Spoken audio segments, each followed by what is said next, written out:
नमस्कार, लोकसत्ता लाईव्ह या यूट्यूब चॅनलवर आपलं स्वागत। आयर्लंड विरुद्धचा सामना पुढचा होतोय। दे धक्का मंडळी अशी त्यांची ओळख आहे। या विश्वचषकामध्ये सुरुवातीलाच एक वेस्ट इंडिज विरुद्ध त्यांनी धक्का दिला। या आयर्लंड विरुद्ध आपला सामना होतोय। तर या बाबतीमध्ये आपल्यासोबत बोलण्यासाठी वरिष्ठ पत्रकार चंद्रेश नारायण आहेत। तर वेस्ट इंडिज नंतर आपल्याला आयर्लंडचं आव्हान आहे, हे खरं आव्हान मानलं पाहिजे, कारण की ही दे धक्का मंडळी आहे, त्यांना असंच सहज वरच्यावर असं पाहता येणार नाही। तर त्या बाबतीत आपण आयर्लंड जे आहे ते खूप चांगलं बॅटिंग साईड आहे, पण त्यांच्याकडे काही बॉलिंग नाही आहे।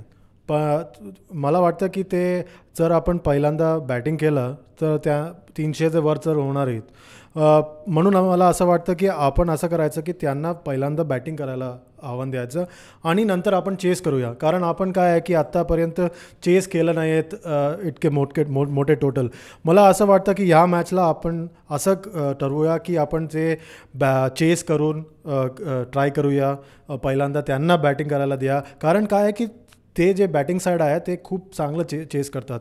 आत्तापर्यंत जे 6 त्यांना विन्स मिळाले आहे या वर्ल्ड कप क्रिकेटमध्ये, ते त्याच्यामध्ये 5 जे आहे ते चेस करताना आलं आहे आणि ते 300चे वरती जे टोटल असतात ते 3दा त्यांनी चेस केलं आहे आणि ते एक रेकॉर्ड आहे। मला असं वाटतं की या वर्ल्ड कपमध्ये आपल्याला एक चेंज पाहिजे आणि हा चेंज म्हणजे आपण आत्ता चेस करूया आणि 150-200 जे ते बनवतात ते आपण चेस करूया। म्हणजे आपण सुरुवातीला गोलंदाजी केली तर आपल्यासाठी हे चांगलं होईल असं आपलं एकंदर आपल्याला दिसतंय।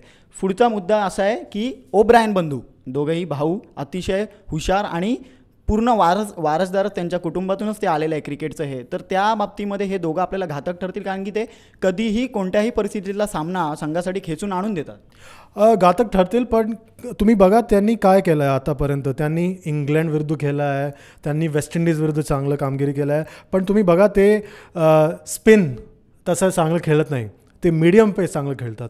तुम्ही बघितलं वेस्ट इंडिज विरुद्ध काय झालं, ते मीडियम पेस टाकत होते। वेस्ट इंडिजच्या संघामध्ये ते हाफ ऑलराऊंडर्स आहे, जसं मी सांगितलं पहिल्यांदा।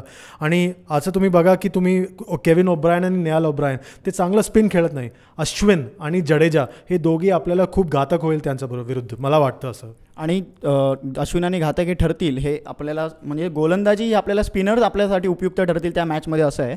तर या म्हणजे हॅमिल्टनवरती हा सामना होतोय आणि आपल्यासाठी निराशाजनक बाब अशी आहे की आपण 8 पैकी 6 सामने तिथे हरलोय। तर त्याच्या आपल्या बाबतीत काय नाही, मला नाही वाटतं की पहिल्यांदा काही झालं आहे ते त्याच्यावर काय असर होणार हॅमिल्टनमध्ये। आणि काय की जे नवीन दिवस असणार आणि एक नवीन सुरुवात असणार आपल्यासाठी।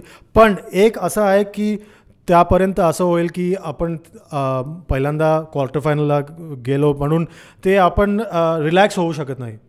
कारण मला असं वाटतं की या मॅचमध्ये आपण जे करतात ते आपल्याला क्वार्टर फायनलमध्ये पण उपयुक्त होईल। म्हणून मला असं वाटतं की आपल्याला या मॅचला रिलॅक्स होऊन खेळायचंच नाही।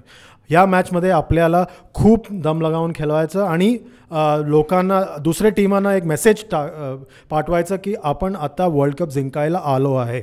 नक्कीच आयर्लंड विरुद्धच्या सामन्यामध्ये दमदार गोलंदाजी करून सुरुवातीला आणि नंतर आपण चेस करूया, असं हे सुरुवातीची रणनीती हे आपली असावी, असं चंद्रेश नारायण यांचं म्हणणं आहे। बघूया आयर्लंडच्या विरुद्ध सामन्यामध्ये भारताची रणनीती ही नेमकी काय असते आणि काय निकाल लागतो। तोपर्यंत पाहत राहा लोकसत्ता लाईव्ह। धन्यवाद।